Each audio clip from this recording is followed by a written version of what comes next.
Pak Haris Turino. Baik, terima kasih pimpinan, yang terhormat pimpinan dan rekan-rekan anggota Komisi 11, yang terhormat Ibu Kiki, Ketua DKOJK, Wakil Ketua beserta seluruh jajaran Dewan Komisioner OJK. Sepakat bahwa tidak ada honeymoon, Bu.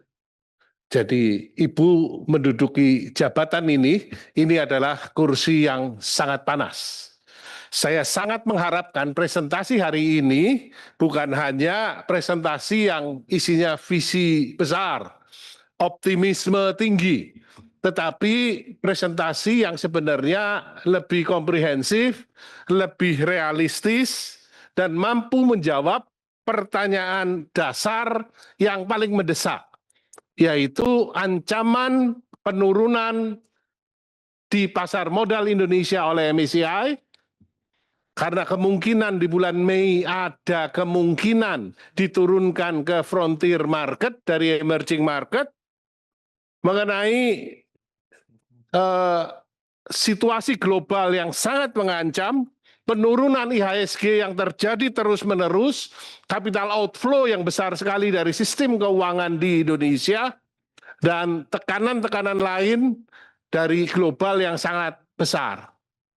Saya sebenarnya sangat mengharapkan presentasinya bukan hanya berisi jargon-jargon dan program-program yang minim indikator keberhasilan, timeline-nya seperti apa, langkah-langkah antisipasi terhadap resikonya seperti apa, terutama resiko dari eksternal.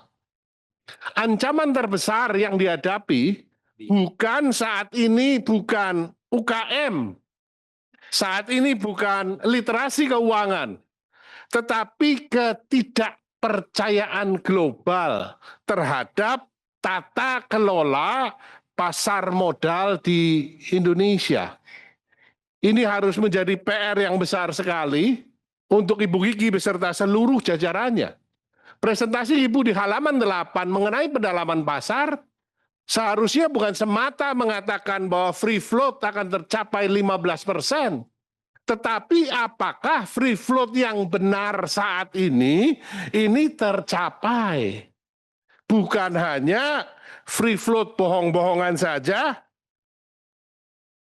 bukan hanya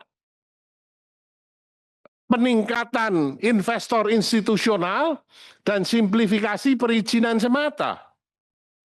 Kritik utama dari MSCI adalah apakah free float ini benar-benar tersedia atau hanya dimiliki oleh pihak-pihak terafiliasi yang seolah-olah terlihat sebagai publik tetapi sama sekali tidak liquid. Rendahnya transparansi di pasar modal, rendahnya transparansi di UBO, Ultimate Beneficiary Owner, dugaan wash trading, dan serta struktur kepemilikan yang sangat sulit untuk dipahami. Jadi dalam hal ini, Bu Kiki, saya menaruh harapan yang besar sekali kepada OJK untuk mampu menjawab semua ini, Bu.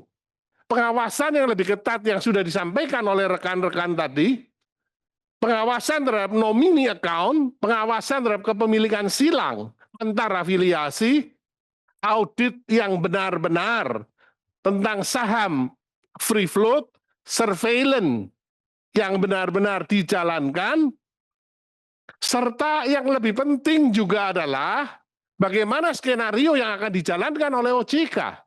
Apabila ternyata bulan Mei MSCI benar-benar mengumumkan bahwa Indonesia masuk ke frontier market. Apakah OJK sudah melakukan stress test untuk ini? Langkah antisipasinya seperti apa? Apakah likuiditas domestik cukup untuk mencegah hancurnya pasar modal akibat larinya duit ke luar negeri oleh para pemain asing? Bagaimana kesiapan dari investor institusional domestik seperti dana pensiun, asuransi, BPJS, dan antara yang katanya akan digunakan untuk buffer ini? Dan ini perlu dilakukan komunikasi yang transparan dan terus-menerus untuk mampu menjaga kepercayaan dari investor baik domestik maupun global. Mengenai dampak perang di Iran, Bu, apakah sudah juga dipikirkan apa dampaknya nanti bagi pasar keuangan, bagi pasar obligasi, bagi pasar asuransi, dan apa langkah yang harus dilakukan OJK untuk mengantisipasi hal ini? Kita sudah tahu lembaga-lembaga rating hutang juga sudah menurunkan outlook Indonesia dari stabil menjadi negatif. Bahkan minggu yang lalu OECD menurunkan pertumbuhan ekonomi Indonesia dari 5,1% menjadi 4,8%. Di sini peran OJK sangat penting untuk mengantisipasi semua hal ini. Harus juga dipetakan sektor mana yang nanti paling terpengaruh apabila perang ini berkepanjangan, apabila harga minyak kemudian naik di atas $120 per barel, yang akan diikuti oleh banyak hal yang lain, seperti kenaikan komoditas-komoditas turunannya. Rasanya ini PR yang besar sekali, Pak Hasan Fauzi. Ini kursi Bapak juga kursi yang sangat panas, Pak. Harus benar-benar komunikasinya pas. Karena sekali ini gagal, akan butuh waktu bertahun-tahun untuk bisa mengembalikan status pasar dari frontier menjadi pasar emerging. Dan biaya ekonomi yang harus ditanggung Indonesia, kalau ini terjadi akan sangat besar. Maka dari itu sekali lagi harapan besar kami taruhkan kepada OJK untuk mampu mengatasi hal ini. Saya yakin Bu Kiki beserta tim akan mampu. Terima kasih. Assalamualaikum warahmatullahi wabarakatuh. Waalaikumsalam warahmatullahi wabarakatuh. Berikutnya saya berikan